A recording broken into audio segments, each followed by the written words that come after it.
Beware of any extreme position on spiritual gifts, i.e., they do not exist at all to a spirit-filled Christian will have all the gifts.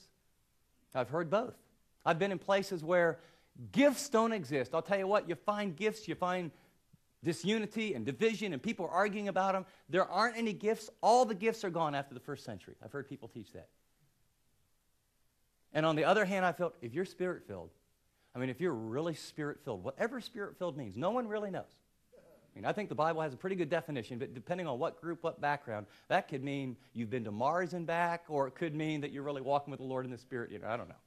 But if you're spirit-filled, you'll have all the gifts. And then usually they have someone in the church who's an example of it. Brother Bob, he's got all the gifts. Go, Bob, go. I can prophesy. I can teach. You can do it all. Anytime you feel those extremes, notice what it says in 1 Corinthians 12, verse 1.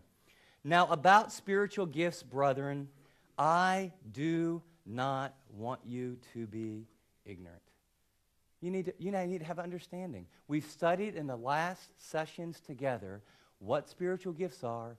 Everyone has one primary gift. We know that he will give you ministry gifts. We understand they're for the common good. When you know those 10 basic principles, it guards against this kind of thing. Number 7, warning light. Beware of using spiritual gifts in the energy of the flesh to fulfill personal ego needs or impress other people. This is another one that I don't think you grow out of. Beware. Beware. Be on your guard. Watch over your heart with all diligence. When you have a spiritual gift, you can take a gift. It's like a tool. God doesn't take away the tool. You can be in the flesh. God will honor his word, and he will honor the tool or the gift that he's placed in your hand. But I can use my gift, and you can use your gift, not in submission to the Spirit, but in the energy of the flesh, and it produces not good things.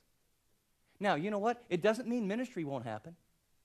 I've been in churches, visited churches. In fact, I've had staff members on my staff who were faking it and were involved in things that were very ungodly. But because God honors his word, and they do have a gift, I've seen churches where the apparent working of God is occurring, and then you find out the guy's been involved in an adulterous affair for the last 2 years.